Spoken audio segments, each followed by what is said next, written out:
ನಿಮ್ಮ favourite serials ಈಗ ಟಿವಿಗಿಂತ ಮುಂಚೆ ಸನ್ ನೆಕ್ಸ್ಟ್ ಆಪ್ ನಲ್ಲಿ ಜಾಲಿಯಾಗಿ ಎಲ್ಲರಿಗಿಂತ ಮುಂಚೆ ನೋಡಿ. ಈಗಲೇ ಸನ್ ನೆಕ್ಸ್ಟ್ ಆಪ್ ಡೌನ್ಲೋಡ್ ಮಾಡಿ ಮತ್ತು ಸಬ್ಸ್ಕ್ರೈಬ್ ಮಾಡ್ಕೊಳ್ಳಿ. ಇದೇ ಕಾರಣಕ್ಕೆ ನಾನು ಯಾವಾಗ್ಲೂ ಪುಷ್ಪಕ್ಗೆ ವಿಷಯ ಗೊತ್ತಾಗಬಾರ್ದು ಅಂತ ಒದ್ದಾಡ್ತಿದ್ದು. ಧ್ರುವ ಮತ್ತೆ ಮೈನಾಗೆ ಆದಷ್ಟು ಬೇಗ ಮದ್ವೆ ಮಾಡಿಸ್ಬೇಕು ಅಂತ ಅಷ್ಟೆಲ್ಲ ಯೋಚನೆ ಮಾಡ್ತಿದ್ದು. Sorry madam. ಏನ್ ಸಾರಿ? ನಿಮ್ ತಲೆ.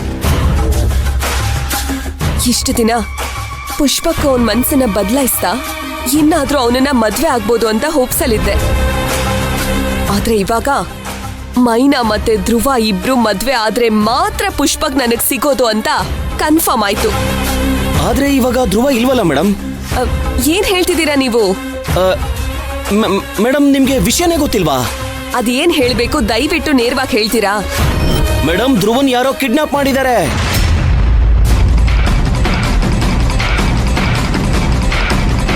ವಾಟ್? ಏನ್ ಹೇಳ್ತಿದ್ದೀರಾ ನೀವು? ಮೇಡಮ್ ಫಂಕ್ಷನ್ ಆದ್ಮೇಲೆ ಪುಷ್ಪಕ್ ಸಾರು ಧ್ರುವನ್ ಮನೆಗೆ ಹೋಗಿ ಗಲಾಟೆ ಮಾಡಿದ್ರಲ್ಲ, ಅದ್ ನಿಮ್ಗೂ ಗೊತ್ತಿದೆ ನೋಡಿ. ಅದಕ್ಕೆ ಮೈನಾ ಧ್ರುವನ್ನ ಕರ್ಕೊಂಡು ಪುಷ್ಪಕ್ ಸರ್ನ ಸಮಾಧಾನ ಮಾಡ್ಬೇಕು ಅಂತ ದಾರಿಲಿ ಹೋಗ್ಬೇಕಾದ್ರೆ ಯಾವನೋ ಬಂದು ಧ್ರುವನ್ನ ಕಿಡ್ನಾಪ್ ಮಾಡ್ಕೊಂಡು ಹೋಗಿದ್ದಾನೆ. ಈ ವಿಷಯ ಪುಷ್ಪಕ್ ಸರ್ ಗೊತ್ತಾಗಿದ ತಕ್ಷಣ ಮೈನನ್ ಜೊತೆಲಿ ಕರ್ಕೊಂಡು ಪೊಲೀಸ್ ಸ್ಟೇಷನ್ಗೆ ಹೋಗಿ ಕಂಪ್ಲೇಂಟ್ ಕೊಟ್ಟಿದ್ದಾರೆ. ನನಗೆ ಯಾಕೋ ಇದು ನಿಮ್ದೇ ಕೆಲಸ ಅಂತ ಡೌಟ್ ಬರ್ತಿದೆ ಮೇಡಮ್. ರೀ ಬಾಲರಾಜ್, ಆ ಕಿಡ್ನಾಪ್ಗೂ ಇದಕ್ಕೂ ನನಗೆ ಯಾವ ಸಂಬಂಧನೂ ಇಲ್ಲ ರೀ. ಹಾಗಿದ್ರೆ ಈ ಕಿಡ್ನಾಪ್ ಯಾರು ಮಾಡ್ಸಿರ್ಬೋದು ಮೇಡಮ್? ಅದೇ ಗೊತ್ತಾಗ್ತಿಲ್ವಲ್ಲ. ಒಂದ್ ವೇಳೆ ಪುಷ್ಪಕ್ ಸರೇ ಕಿಡ್ನಾಪ್ ಮಾಡ್ಸಿರ್ತಾರ? ಬಾಲರಾಜ್, ನನ್ ಹತ್ರ ಸರಿಯಾಗಿ ಬೈಸ್ಕೋತೀರಾ ಅಷ್ಟೇ. ಅವನಂತ ಮನುಷ್ಯ ಅಲ್ಲ ಅಂತ ಗೊತ್ತಿಲ್ವಾ ನಿಮ್ಗೆ? ಓಕೆ ಮೇಡಮ್, ಓಕೆ, ಕೋಪ ಮಾಡ್ಕೋಬೇಡಿ. ನಾನ್ ನಿಮ್ಮನ್ನ ಇಲ್ಲಿ ಕರೆದಿದ್ದಕ್ಕೆ ಮುಖ್ಯವಾದ ವಿಚಾರ ಇದೆ. ಏನದು? ನಿಮ್ ಜೊತೆಗಿರೋ ಒಬ್ನೇ ಒಬ್ಬ ಪ್ರಾಮಾಣಿಕ ವ್ಯಕ್ತಿ ಅಂದ್ರೆ ಅದು ನಾನೇ. ಆದ್ರೆ ನೀವು ನನ್ನ ಹತ್ರನೇ ಎಲ್ಲಾ ವಿಷಯನೂ ಮುಚ್ಚಿಡ್ತಾ ಇದ್ದೀರಾ. ಇದು ತಪ್ಪು ಮೇಡಮ್, ತುಂಬಾ ದೊಡ್ಡ ತಪ್ಪು ಮಾಡ್ತಾ ಇದ್ದೀರಾ. ಇದನ್ನ ಹೇಳೋದಕ್ಕೆ ಅಂತಾನೆ ನಾನ್ ನಿಮ್ಮನ್ನ ಇಲ್ಲಿ ಕರೆದಿದ್ದು. ಏನ್ ಬಾಲರಾಜ್, ಹೆದರಿಸ್ತಿರೋ ಹಾಗಿದೆ? ಮೇಡಮ್ ಹೆದರಿಸ್ತಾನೂ ಇಲ್ಲ, ಬೆದರಿಸ್ತಾನೂ ಇಲ್ಲ. ಇರೋ ವಿಷಯನ ನೇರವಾಗಿ ಹೇಳ್ತಾ ಇದ್ದೀನಿ. ನಿಮಗ್ ಸಹಾಯ ಮಾಡ್ಬೇಕು ಅಂತಾನೆ ಎಂತ ದೊಡ್ಡ ರಿಸ್ಕ್ ನನ್ನ ಮೇಲೆ ಹಾಕೊಂಡಿದ್ದೀನಿ. ಅಂತ ದೊಡ್ಡ ಪೊರ್ಕಿನ ನಮ್ಮನೇಲಿ ಇಟ್ಕೊಂಡಿದ್ದೀನಿ. ನೀವೇನ್ ಅದನ್ನ ಸುಮ್ನೆ ಮಾಡ್ತಿಲ್ವಲ್ಲ. ನಾನ್ ದುಡ್ಡು ಕೊಡ್ತಿದ್ದೀನಿ, ನೀವು ದುಡ್ಡು ತಗೊಂಡ್ ಮಾಡ್ತಾ ಇದ್ದೀರಾ. ಓ, ಹಾಗಾದ್ರೆ ನಾನು ಎಲ್ಲಾ ವಿಚಾರನೂ ದುಡ್ಗೋಸ್ಕರನೇ ಮಾಡ್ತೀನಿ ಅಂತ ಅನ್ಕೊಂಡಿದ್ದೀರಾ? ಬೇಕಾದ್ರೆ ನೀವು ಕೊಟ್ಟಿರೋ ದುಡ್ಡನ್ನೆಲ್ಲ ವಾಪಸ್ ತಂದು ಕೊಡ್ತೀನಿ. ಆ ಪೊರ್ಕಿನ ನೀವೇ ಇಟ್ಕೊಳ್ಳಿ. ಸರಿಯಾದ ಟೈಮ್ ನೋಡ್ಕೊಂಡು ನನಗೆ ಟಾರ್ಚರ್ ಕೊಡ್ತಿದ್ದೀರಾ ಅಲ್ವಾ? ಎಲ್ಲ ನನ್ ಕರ್ಮ. ಒಂದ್ ಯಾವ ಡಾಕ್ಯುಮೆಂಟ್ಸು ಸರಿ ಇಲ್ಲ. ಅದನ್ನೆಲ್ಲ ರೆಡಿ ಮಾಡಿಸಿ, ಪಾಸ್ಪೋರ್ಟ್ ರೆಡಿ ಮಾಡಿಸಿ, ಇನ್ನೊಂದ್ ಸ್ವಲ್ಪ ದಿನಕ್ಕೆ ಅವನನ್ನ ಏನಾದ್ರೂ ಮಾಡಿ ಆಚೆ ಕಳಿಸ್ತೀನಿ. ಅಲ್ಲಿವರೆಗೂ ಸ್ವಲ್ಪ ಅಡ್ಜಸ್ಟ್ ಮಾಡ್ಕೊಂಡು ನಿಮ್ಮನೇಲೆ ಇಟ್ಕೊಳ್ಳಿ. ಬೇಕಿದ್ರೆ ಇನ್ನೊಂದ್ ಸ್ವಲ್ಪ ದುಡ್ಡು ಎಕ್ಸ್ಟ್ರಾ ಕೊಡ್ತೀನಿ. ದಯವಿಟ್ಟು ಹೆಲ್ಪ್ ಮಾಡಿ. ನಿಮಗೆ ಹೆಲ್ಪ್ ಮಾಡೋದಿಕ್ ನಾನು ಯಾವಾಗ್ಲೂ ರೆಡಿ ಇದ್ದೀನಿ ಮೇಡಮ್. ಆದ್ರೆ ನೀವು ಸ್ವಲ್ಪ ನನ್ನ ಹತ್ರ ಮುಚ್ಚುಮರೆ ಇಲ್ದೇನೆ ಓಪನ್ ಅಪ್ ಆಗಿದ್ರೆ. ನೋಡಿ ಬಾಲರಾಜ್, ನಾನು ಯಾವ ಮುಚ್ಚುಮರೆನೂ ಮಾಡ್ತಾ ಇಲ್ಲ. ಹೇಳಿದ್ದನ್ನ ಹೇಳಿ ನನಗೆ ಇರಿಟೇಟ್ ಮಾಡಬೇಡಿ. ನೋಡಿ, ಬೈರ ನಿಮ್ ಮನೆ ಬಿಟ್ಟು ಎಲ್ಲೂ ಹೊರಗಡೆ ಹೋಗದೆ ಇರೋ ಹಾಗೆ ನೋಡ್ಕೊಳ್ಳಿ. ನಾನಿನ್ ಬರ್ತೀನಿ. ನನ್ನೇ ಓವರ್ಟೇಕ್ ಮಾಡ್ತಿದ್ದೇನಲ್ಲ. ಇರ್ಲಿ, ಟೈಮ್ ಬಂದಾಗ ನೋಡ್ಕೋತೀನಿ.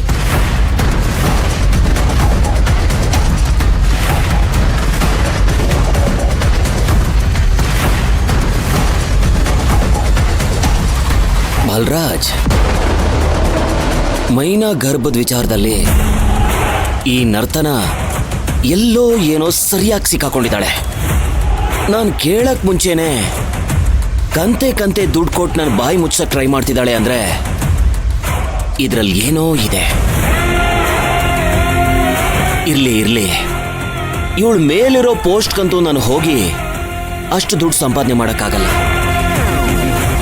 ಈ ವಿಚಾರದಲ್ಲಿ ಇವಳು ನಾಟ ಆಡಿಸಿ ನನ್ನ ಜೇಬ್ನ ತುಂಬಿಸ್ಕೊಂಡ್ಬಿಡ್ಬೇಕು.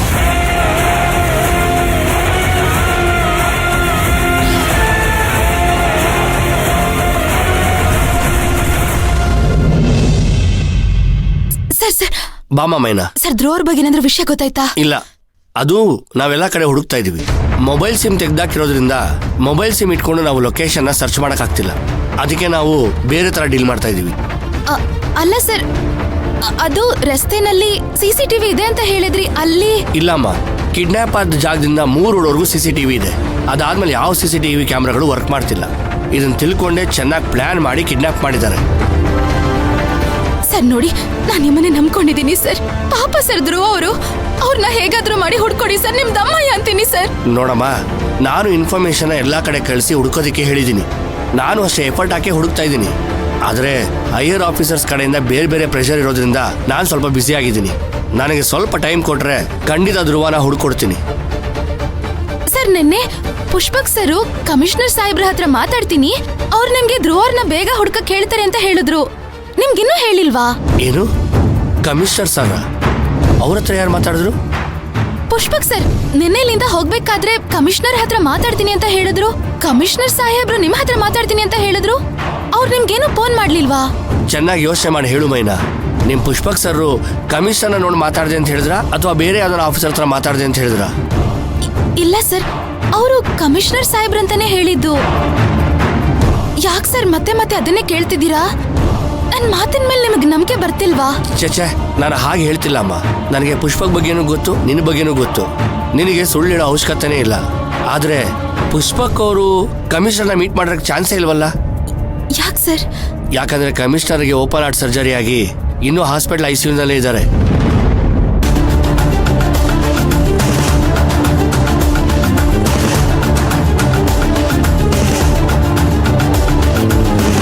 ಹೌದಾ? ಇನ್ನು ಕಣ್ಣು ಕೂಡ ಬಿಟ್ಟಿಲ್ಲ. ಕಂಡೀಷನ್ ತುಂಬಾ ಸೀರಿಯಸ್ ಆಗಿದೆ ಅಂತ ಹೇಳ್ತಾ ಇದ್ದಾರೆ. ಅಂಥದ್ರಲ್ಲಿ ನಿಮ್ಮ ಪುಷ್ಪಕ್ ಸರ್ ಅವ್ರನ್ನ ಮೀಟ್ ಮಾಡಿ ಮಾತಾಡ್ಸೋಕೆ ಹೇಗೆ ಸಾಧ್ಯ? ನೀವ್ ಹೇಳ್ತಿರೋದು ನಿಜಾನಾ? ಕಮಿಷನರ್ ಸಾಹೇಬ್ರು ಆಸ್ಪತ್ರೆನಲ್ಲೇ ಅವರಾ? ಹೌದಮ್ಮ, ನಾನು ಯಾಕೆ ಸುಳ್ಳು ಹೇಳಿ? ಅವರು ಹಾಸ್ಪಿಟಲ್ ಇರೋದ್ರಿಂದಲೇ ನನ್ನ ಮೇಲೆ ಪ್ರೆಷರ್ ಜಾಸ್ತಿ ಆಗಿರೋದು. ಮತ್ತೆ ಪುಷ್ಪಕ್ ಸರ್ ಕಮಿಷನರ್ ಸಾಹೇಬ್ರನ್ನ ನೋಡಿ ಮಾತಾಡ್ದೆ ಅಂತ ಹೇಳಿದ್ರು.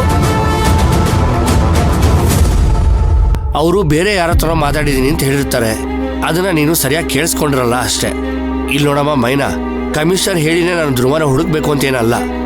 ನಾನು ನನ್ನ ಎಫರ್ಟ್ ಹಾಕಿ ಹುಡುಕ್ತಾ ಇದ್ದೀನಿ. ಇನ್ನೊಂದು ವಿಷಯ, ಕಮಿಷನರ್ ಅವ್ರನ್ನ ಮೀಟ್ ಮಾಡಿದೀನಿ ಅಂತ ಹೇಳಿ ಸ್ಟೇಷನ್ ಹತ್ರ ಎಲ್ಲೂ ಹೇಳ್ಕೊಂಡು ಓಡಾಡಬೇಡಿ. ಯಾಕಂದ್ರೆ ಹೈಯರ್ ಆಫೀಸರ್ ಹೆಸರನ್ನ ಮಿಸ್ಯೂಸ್ ಮಾಡ್ತಾ ಇದ್ದೆ ಅನ್ಕೊಳ್ತಾರೆ. ನನಗೊಂದು ಇಂಪಾರ್ಟೆಂಟ್ ಕೆಲಸ ಇದೆ, ನಾನು ಆಚೆ ಹೋಗ್ತಾ ಇದ್ದೀನಿ.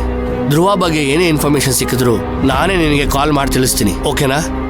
ಸರಿ ಸರ್.